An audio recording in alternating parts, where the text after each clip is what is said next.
Israel and Iran have agreed to a ceasefire, ending 12 days of war. The truce was announced last night by President Donald Trump, with Iran agreeing to cease its missile attacks at 7 a.m. Israel time, and Israel halting its Operation Rising Lion 12 hours after that.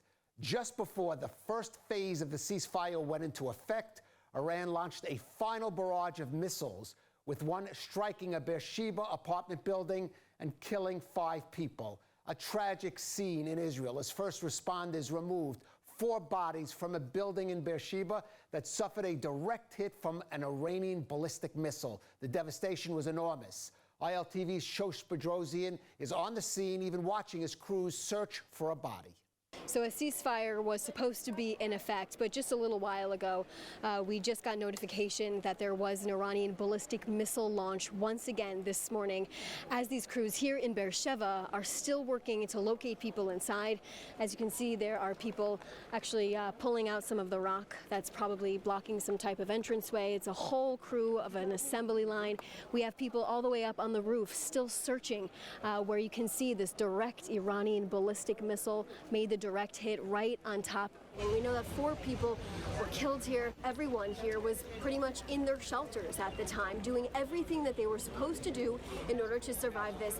And officials believe that likely the people that were killed were the ones that took the direct hit to their bomb shelters on the backside of this building. President Herzog arrived to the scene to see the destruction for himself. That missile, which is one of the heaviest missiles of the Iranians, it's called Qadr. It's way above 400 kilos. Landed here specifically to kill women, children, old age, and people of ordinary lives.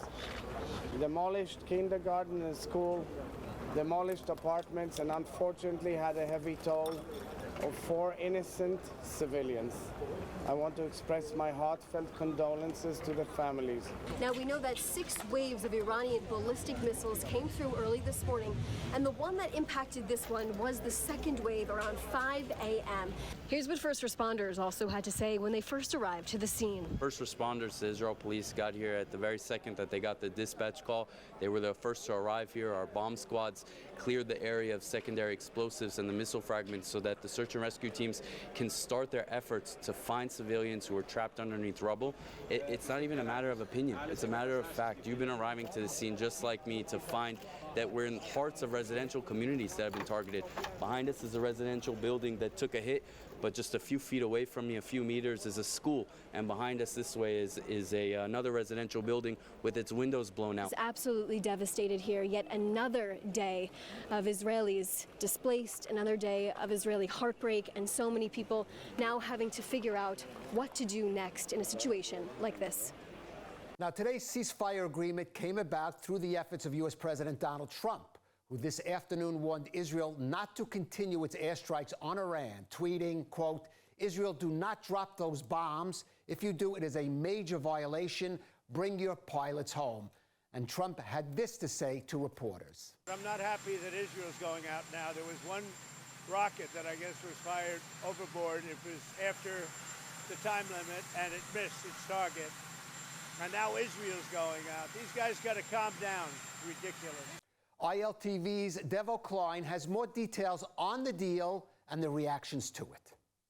Once again, the news came in a dramatic announcement from President Trump on social media late Wednesday night. The tweet read, "Congratulations to everyone. It has been fully agreed by and between Israel and Iran that there will be a complete and total ceasefire." Trump informed the world before any confirmation from Israel and Iran that the ceasefire process would begin at 7 a.m. Israel time, with the halt in missile attacks from Iran, with Israel following suit 12 hours after that. Shortly before the ceasefire went into effect, Iran launched a last-minute wave of missiles that killed at least 5 Israeli civilians in Beersheba.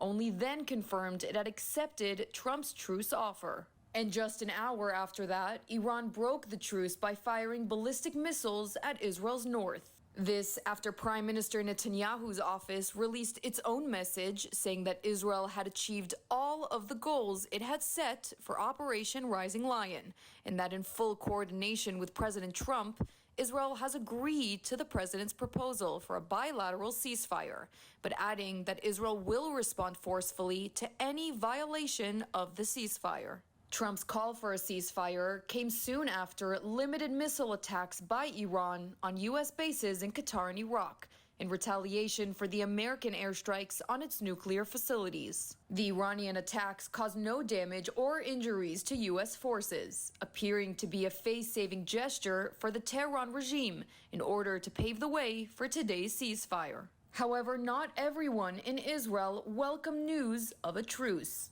Avigdor Lieberman, head of the opposition party Israel Beitenu, said that, quote, a ceasefire without a clear agreement will only lead to another war in 2 or 3 years, under much worse conditions. But for most Israelis, after 12 days of war that claimed at least 29 lives, wounded hundreds, and left thousands homeless, news of a ceasefire offered the relief of a return to something like a normal life. And just ahead of the ceasefire, the Israeli Air Force struck missile launchers in western Iran, ready to fire at Israel. The action prevented an even larger deadly barrage this morning. After Iran broke the ceasefire this morning, the Air Force also launched a minor strike north of Tehran. The ceasefire brought the 12-day Israeli air campaign in Iran to a sudden halt after causing massive damages to the Iranian nuclear and ballistic missile programs. More in this report from ILTV's Steve Leibowitz.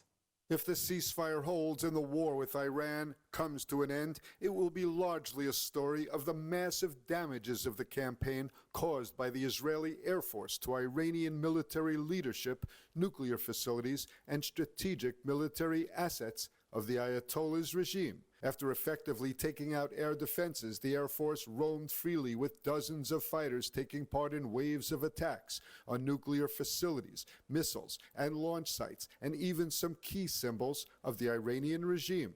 Early this morning, ahead of the ceasefire, the Air Force was operating in western Iran, striking missile launchers that were ready to be fired at Israeli territory as part of the barrages of missiles launched today at Israel.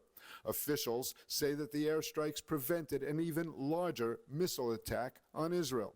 This afternoon, after a call between President Trump and Prime Minister Netanyahu, Israel called back a planned response to an Iranian violation of the ceasefire this morning when it fired one rocket toward Israel that was shot down. But before returning to base, the Israeli planes carried out a single strike on an Iranian radar post north of Tehran. The Air Force revealed yesterday's extensive strikes on Iranian military and regime targets in Tehran. The IDF released video of key assets and symbols of the Iranian regime being hit, including facilities of the Revolutionary Guard, the notorious Evin prison, and the destruction of the Israel countdown clock. Since the start of the conflict, Israeli officials said that regime change was not a goal, but could be a byproduct of the war. The Washington Post reports that only hours after Israel began Operation Rising Lion, intelligence operatives began a campaign against senior Iranian officials aimed at destabilizing the Iranian regime. And for more on the war and the ceasefire, we are joined now by Gabriel Nerona. He is a fellow at the Jewish Institute for National Security of America and a former special advisor on Iran at the U.S. State Department. Gabriel, thanks for joining us. First of all, let me just get your immediate response to the breaking news today of this ceasefire. Well, it's a surprising end to the war that we would have it happen this way. I think the Israeli system was expecting sort of surrender negotiations, but what President Trump wanted was a very clear and quick end to the war, and that was a lot for political reasons back here in the U.S. But also, I think it's important to not neglect the fact that Israeli air defenses were under a lot of stress, and there was interest from the Israeli side to wrap this up. Obviously, the Iranian side wanted to avoid the pummeling which they were receiving. But I see this as a temporary measure. This does not solve the underlying issues. This does not preclude future Israeli strikes into Iran in the future. But what it really does is it takes the U.S. out of the equation for the near future, making this more of an Israeli-Iranian conflict down the road. Well, since you raise it, Gabriel, and you say it's a temporary measure, How do you assess that Iran is going to hold to this ceasefire and then, of course, cease its activities to obtain a nuclear weapon or attack Israel in various ways? Well, I think they have a lot of interest in abiding by the ceasefire on the Iranian side, just because they have very little air defenses left. They're totally exposed throughout the country. And so they were wanting the reprieve much more than I think Israel was wanting to give that reprieve. I think in the months to come, you'll start seeing intelligence operations resume. You'll start seeing terrorist activity come back. But I don't think that you're going to see sort of missiles flying from Iran to Israel anymore because, again, of that asymmetric advantage that Israel has. The nuclear program is the big question. Iran has a choice now. Do they want to repeat what we just saw over the last 12 days again and again, or do they pivot to purely funding and operating terror proxies, trying to rebuild their constellation of Shia proxies and try to re-encircle Israel, or do they go the risky path towards a nuclear breakout? They've also realized that without a nuclear weapon, they are incredibly exposed. And so there's going to be a large number of calls inside Tehran for building a nuclear deterrent to prevent another assault like this by Israel. The question is, do they want to risk it, or do they go a bit more stable and secure path of more conventional and terror network prioritization? All right, that is the big question. Now, Gabriel, one sort of consequence of the war is the U.S. stepping in, launching this strike on the Israeli air defenses. That is certainly going to be a historic moment in, for example, the U.S.-Israel alliance. But we've also heard President Trump today being somewhat impatient with Israel's military actions against Iran. How do you assess the U.S.-Israel alliance going forward? Look, I think this was a huge boon to it. What President Trump was able to do was show that he was able to end the nuclear program himself. He gets the credit for it, which is important to him. And he maintains massive political sort of cohesion within the Republican Party. He's completely sort of deterred his critics who claimed that there would be a massive World War III and that thousands of American soldiers would die. And so those critics have been entirely allayed. And the pro-Israel movement has been completely buoyed, completely validated in their view that a strike on the nuclear program would not have devastating consequences for the United States.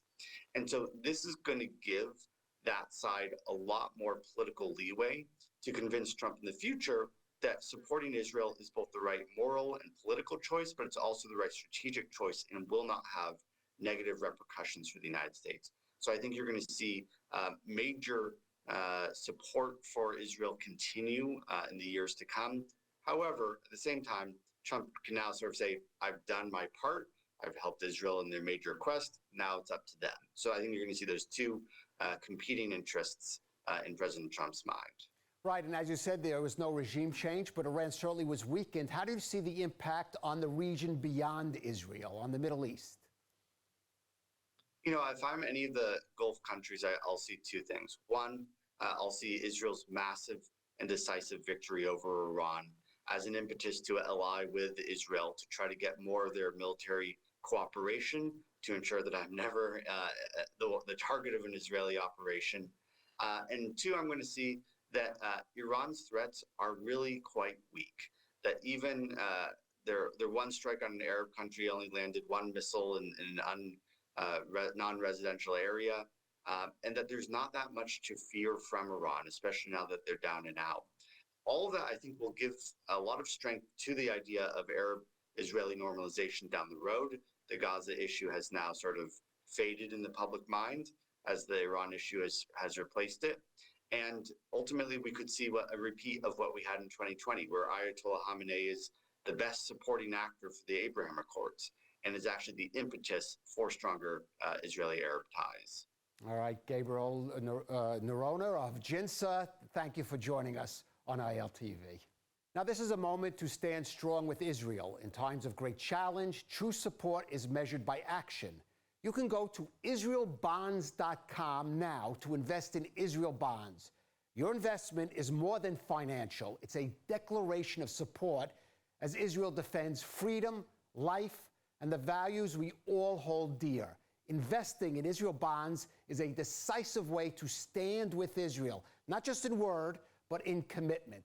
Let the world see where you stand. Israel is not alone. You can invest in Israel bonds today at israelbonds.com. Now, international reaction to the Trump-announced ceasefire between Israel and Iran was overwhelmingly positive. Among Western allied nations, France welcomed the ceasefire announcement with a statement saying it must lead to a complete cessation of hostilities. German Chancellor Friedrich Merz strongly backed the ceasefire and appealed to the parties to adhere to it. Russia said that Moscow favors the ceasefire, but questions whether it will last, while China backed the truce and expressed willingness to help maintain the quiet. Мы только приветствовать будем, если такая договоренность существует. Но уже после ее объявления были сообщения об ударах, об обмене ударами между Израилем и Ираном. Но давайте сейчас не будем делать каких-то скороспелых выводов на основе обрывочной информации. Но мы за мир.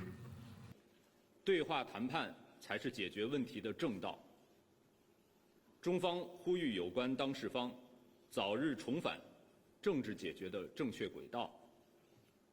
中方愿同国际社会一道，为维护中东地区和平稳定做出努力。Now, as Israel faces growing security threats, the Israel Magen Fund stands at the forefront, supporting IDF soldiers and vulnerable communities with vital equipment and protection. Born out of the October 7th tragedy, the fund continues to strengthen Israel's resilience every day. Joining us now is David Rose, founder and CEO of the Israel Magen Fund. David, thank you for being here. Hopefully we won't need that equipment in the studio today that you brought. 100%.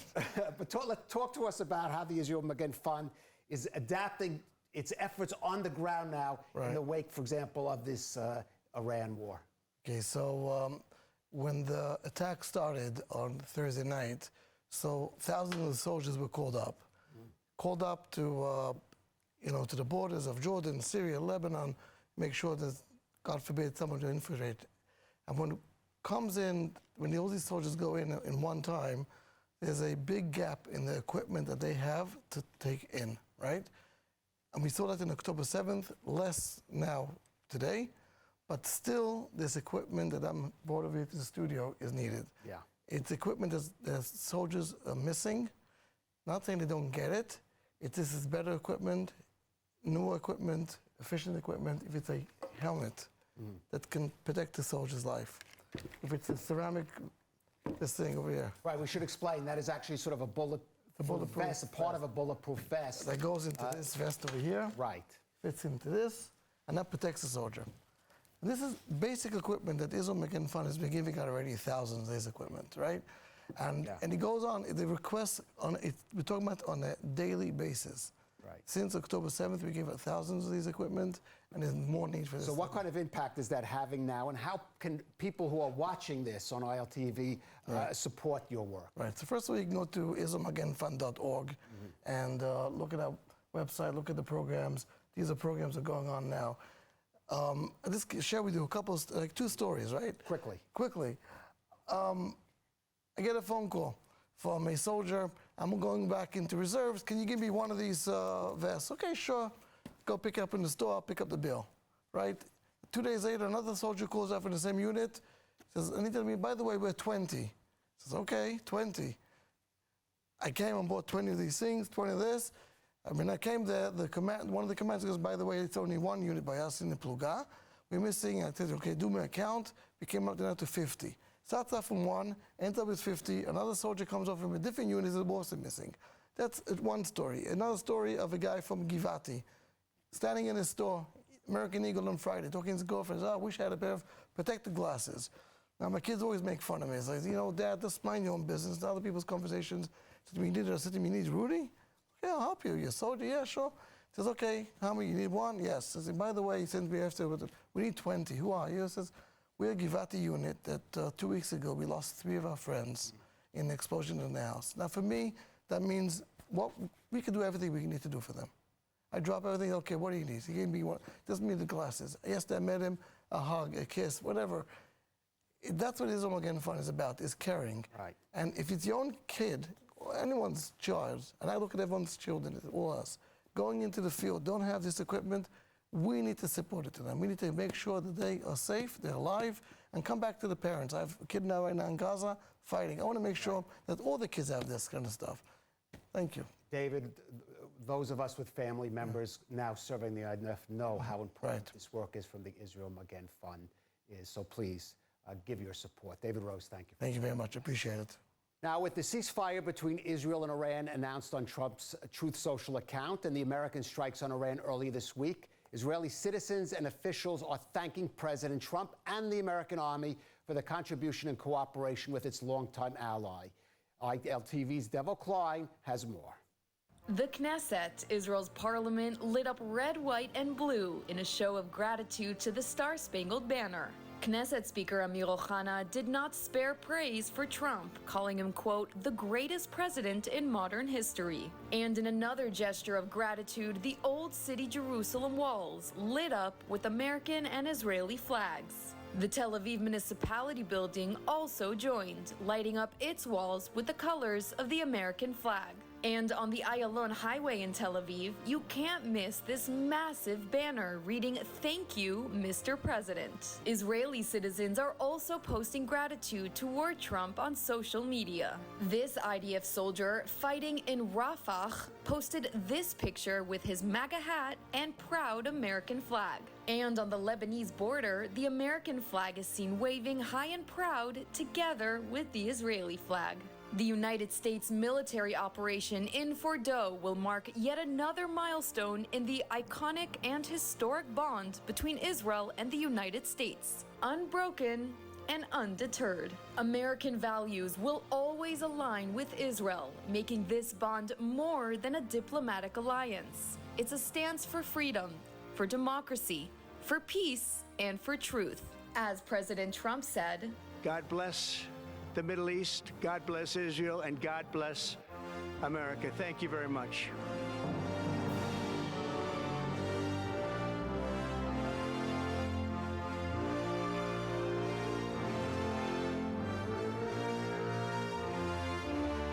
God bless. And let's take a look at the weather forecast. Cloudy skies are expected around most of the country tonight, with temperature reaching lows of 23 degrees Celsius or 73 degrees Fahrenheit. Then tomorrow we'll see cloudy skies alongside hot temperatures, seeing highs of 32 degrees Celsius or 91 degrees Fahrenheit.